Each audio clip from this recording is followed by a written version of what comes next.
Assalamualaikum warahmatullahi wabarakatuh. Perkenalkan, nama saya Adilia Vanessa, NIM 2325002.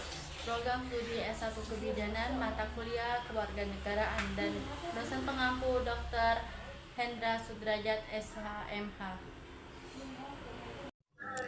Sebagai peraih Rektor Muri Doktor Hukum Tata Negara termuda di Indonesia dengan lulus Komlet tahun 2011 dan saat ini menjabat sebagai Wakil Rektor 1 Universitas Gadjah Bangsa.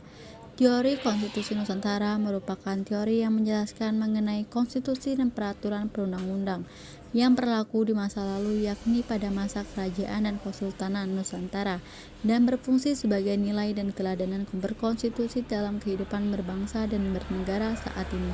Dalam teori konstitusi Nusantara memiliki bahasan yang berhubungan dengan mata kuliah kewarganegaraan karena salah satu pembahasan adalah terkait dengan konstitusi negara baik secara tertulis dan tidak tertulis. Adapun komponen teori konstitusi Nusantara atau teori Nusantara Constitution of Culture sebagai berikut. People habits atau kebiasaan masyarakat. Pada masa kemasan Nusantara terdapat kehidupan masyarakat yang memiliki tradisi dan kebiasaan para pemimpin. Masyarakat di kala itu kebiasaan para pemimpin dan tokoh masyarakat sebagai suatu cerminan keteladanan dalam bermasyarakat. Keteladanan tersebut terlihat dalam perilaku dan tindakan yang diikuti oleh anggota kelompok masyarakat yang menjadi modal terbentuknya suatu masyarakat, sehingga di mana ada masyarakat di situ terdapat hukum. Yang kedua itu living law atau hukum yang hidup. Keteladanan yang muncul dan kebiasaan baik para tokoh masyarakat kemudian melahirkan hukum yang hidup, sebenarnya menciptakan hukum tidak tertulis dan hukum tertulis. Terdapat banyak hukum yang hidup dalam masyarakat, khususnya bagi masyarakat adat yang ada di Indonesia. Hukum yang hidup ini menjadi tradisi dan adat istiadat masyarakat di Indonesia dan dijamin dalam konstitusi. Power of King atau kekuatan pemimpin. Dalam sebuah kepemimpinan dibutuhkan suatu kekuatan pemimpin dalam penggerakan pemimpinnya, sehingga dalam teori konstitusi Nusantara dijelaskan bahwa hukum yang hidup tadi menjadi kekuatan pemimpin untuk menjalankan kepemimpinan pemerintahan dan berlaku di setiap tingkatan kepemimpinan baik dari tingkat pusat sampai tingkat daerah. Kekuatan pemimpin akan melahirkan kebijakan republik yang dapat dirasakan masyarakat secara keseluruhan. Royal Constitution atau konstitusi negara. Teori konstitusi Nusantara menjelaskan poin penting dari suatu konstitusi adalah materi penguatan konstitusi, sehingga konstitusi negara berfungsi untuk mengatur tahanan bernegara, termasuk untuk membatasi kekuasaan negara, mengatur distribusi kekuatan negara. Konstitusi negara terdiri dari konstitusi tertulis dan tidak tertulis. Archipelago teritori atau kewilayahan Nusantara, kedaulatan negara. Teori konstitusi Nusantara memberikan penjelasan bahwa kedudukan kewilayahan Nusantara sangat penting. Penjelasan kewilayahan Nusantara sama artinya dengan kedudukan kedaulatan negara.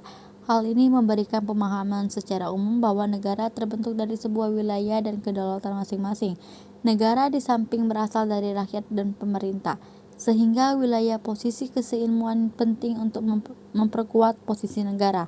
Menurut Dr. Hendra Sudrajat SHMH sebagai dosen kewarganegaraan menjelaskan bahwa dari segi kewilayahan di Kota Palembang terdapat wilayah Ilir dan Ulu, yang sebenarnya dari segi teori konstitusi Nusantara merupakan kajian ketatanegaraan Nusantara yang perlu dipahami oleh generasi kini dan mendatang. Kingdom, struktur atau struktur negara. Kingdom atau struktur negara adalah pembahasan teori konstitusi Nusantara, merupakan struktur dan pembagian kekuasaan seperti kekuasaan legislatif, kekuasaan eksekutif, dan kekuasaan yudikatif. Struktur negara ini bekerja untuk maksimal organ-organ negara yang menjalankan kekuasaan pemerintah negara. Menurut Dr. Hendra Sudrajat SHMH sebagai dosen kewarganegaraan menjelaskan bahwa pada masa kerajaan Sriwijaya terdapat prasasti Telaga Batu yang salah satu isi penulisan tentang struktur ketatanegaraan di masa pemerintah kerajaan Sriwijaya. Konsensus legality atau legalitas konsensus. Teori Nusantara menjelaskan bahwa konsensus legality atau legality konsensus merupakan kesepakatan antar pemimpin dan rakyat dalam suatu negara. Hal ini terlihat pada penyerahan kedaulatan rakyat dan dalam konsep negara demokrasi melalui mekanisme konstitusional pemilihan umum yang terdiri dari pemilu legislatif, pemilu presiden dan wakil presiden, pilkada dan pemilihan kepala desa. Menurut Dr. Hendra Sudrajat SH.MH sebagai dosen kewarganegaraan menjelaskan bahwa konsensus legality dan teori konstitusi Nusantara bisa dikaji dan diteliti pada pemilihan pemimpin marga atau dikenal dengan pemilihan Pazira yang berlaku di Palembang. Stats Regulation atau regulasi negara. Regulasi negara dalam teori konstitusi Nusantara terdiri dari Undang-Undang Dasar Negara Kesatuan Republik Indonesia tahun 1945 dan undang-undang lainnya serta peraturan yang berada di bawahnya, sehingga bagian-bagian dari kategori stats regulation dalam kajian teori konstitusional Nusantara. Menurut Dr. Hendra Sudrajat SH.MH sebagai dosen kewarganegaraan menjelaskan bahwa di masa Kerajaan Palembang terdapat regulasi kerajaan yakni Undang-Undang Simpur Cahaya yang ditulis dan disusun oleh Ratu Sinuhun. Value Transportation atau transformasi nilai. Dr. Hendra Sudrajat SH.MH sebagai penemu teori konstitusi Nusantara selalu mengatakan bahwa Indonesia today and tomorrow is the reality of the archipelago in the past, yang artinya Indonesia hari ini dan esok adalah kenyataan Nusantara di masa lalu.